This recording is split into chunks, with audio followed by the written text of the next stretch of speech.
There's a man by the name of Captain William Swenson who recently was awarded the Congressional Medal of Honor for his actions on September 8th, 2009. On that day, a column of American and Afghan troops were making their way through a part of Afghanistan to help protect a group of government officials, a group of Afghan government officials who'd be meeting with some local village elders. The column came under ambush and was surrounded on three sides. And amongst many other things, Captain Swenson was recognized for running into live fire to rescue the wounded and pull out the dead. One of the people he rescued was a sergeant, and he and a comrade were making their way to a medevac helicopter. And what was remarkable about this day is, by sheer coincidence, one of the medevac medics happened to have a GoPro camera on his helmet and captured the whole scene on camera. It shows Captain Swenson and his comrade bringing this wounded soldier who'd received a gunshot to the neck. They put him in the helicopter, and then you see Captain Swenson bend over and give him a kiss before he turns around to rescue more. I saw this, and I thought to myself, where do people like that come from? What is that? That is some deep, deep emotion when you would want to do that. There's a love there. And I want to know, why is it that I don't have people that I work with like that? You know, in the military, they give medals to people who are willing to sacrifice themselves so that others may gain. In business, we give bonuses to people who are willing to sacrifice others so that we may gain. We have it back, right? So I asked myself, where do people like this come from? And my initial conclusion was that they're just better people. That's why they're attracted to the military. These better people are attracted to this concept of service. But that's completely wrong. What I learned is that it's the environment. And if you get the environment right, every single one of us has the capacity to do these remarkable things, and more importantly, others have that capacity too. I've had the great honor of getting to meet some of these who we would call heroes, who've put themselves and put their lives at risk to save others. And I asked them, why would you do it? Why did you do it? And they all say the same thing, because they would have done it for me. It's this deep sense of trust and cooperation. So trust and cooperation are really important here. The problem with concepts of trust and cooperation is that they are feelings. They're not instructions. I can't simply say to you, trust me, and you will. I can't simply instruct two people to cooperate, and they will. It's not how it works. It's a feeling. So where does that feeling come from? If you go back 50,000 years to the Paleolithic era, to the early days of Homo sapien, what we find is that the world was filled with danger. All of these forces working very, very hard to kill us. Nothing personal. Whether it was the weather, lack of resources, maybe a saber-toothed tiger, all of these things working to reduce our lifespan. And so we evolved into social animals, where we lived together and worked together in what I call a circle of safety, inside the tribe, where we felt like we belong. And when we felt safe amongst our own, the natural reaction was trust and cooperation. There are inherent benefits to this. It means I can fall asleep at night and trust that someone from within my tribe will watch for danger. If we don't trust each other, if I don't trust you, that means you won't watch for danger. Bad system of survival. The modern day is exactly the same thing. The world is filled with danger, things that are trying to frustrate our lives or reduce our success, reduce our opportunity for success. It could be the ups and downs of an economy, the uncertainty of the stock market. It could be a new technology that renders your business model obsolete overnight. Or it could be your competition that is sometimes trying to kill you. It's sometimes trying to put you out of business, but at the very minimum is working hard to frustrate your growth and steal your business from you. We have no control over these forces. These are a constant, and they're not going away. The only variable are the conditions inside the organization. And that's where leadership matters, because it's the leader that sets the tone. When a leader makes the choice to put the safety and lives of the people inside the organization first, to sacrifice their comforts and sacrifice the tangible results so that the people remain and feel safe and feel like they belong, remarkable things happen. I was flying on a trip, and I was witness to an incident where a passenger attempted to board before their number was called. And I watched the gate agent treat this man like he had broken the law, like a criminal. He was yelled at for attempting to board one group too soon. So I said something.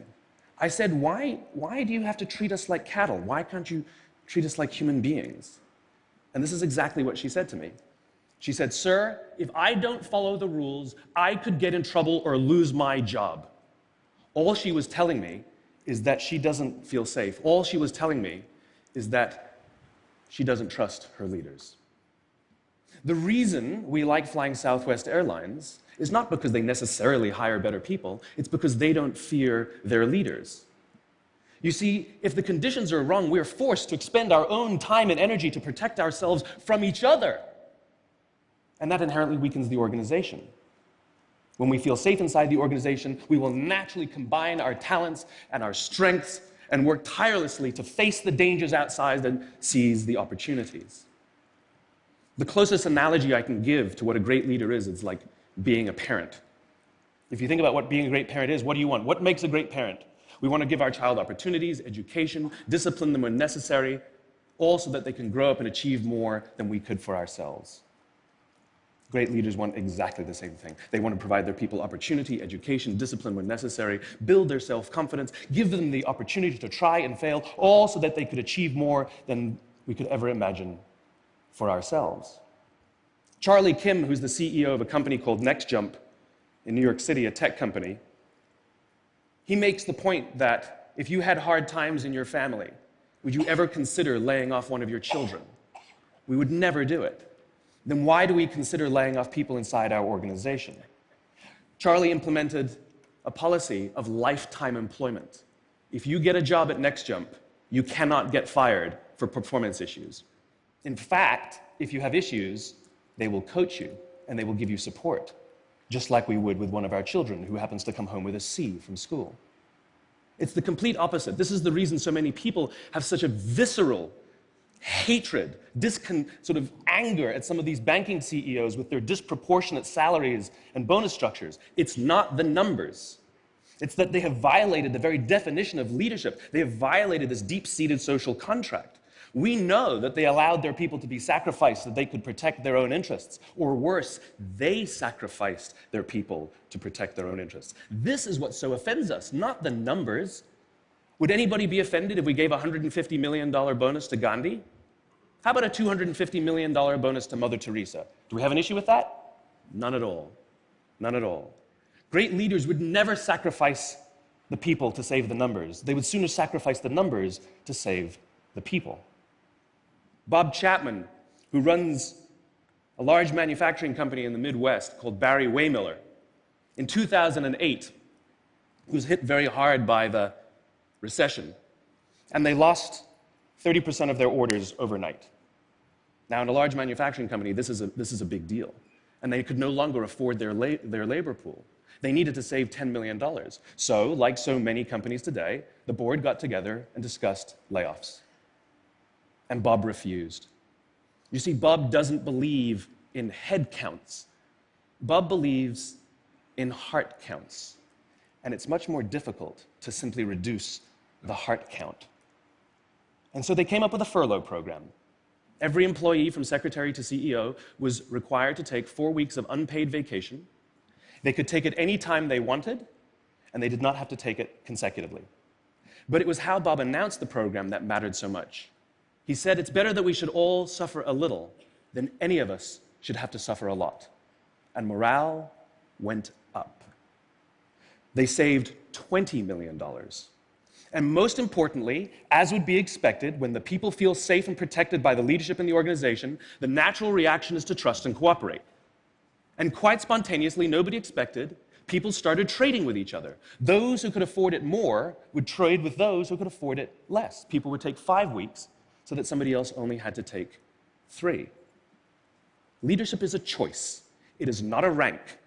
I know many people at the senior-most levels of organizations who are absolutely not leaders. They are authorities, and we do what they say because they have authority over us, but we would not follow them. And I know many people who are at the bottoms of organizations who have no authority, and they are absolutely leaders. And this is because they have chosen to look after the person to the left of them, and they have chosen to look after the person to the right of them.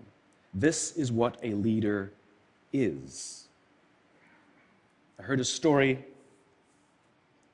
of some Marines who were out in theater, and as is the Marine custom, the officer ate last, and he let his men eat first. And when they were done, there was no food left for him. And when they went back out in the field, his men brought him some of their food so that he may eat. Because that's what happens. We call them leaders because they go first. We call them leaders because they take the risk before anybody else does. We call them leaders because they will choose to sacrifice so that their people may be safe and protected, and so their people may gain. And when we do, the natural response is that our people will sacrifice for us. They will give us their blood and sweat and tears to see that their leader's vision comes to life. And when we ask them, why would you do that? Why would you give your blood and sweat and tears for that person? They all say the same thing. Because they would have done it for me. And isn't that the organization we would all like to work in? Thank you very much. Thank you. Thank you.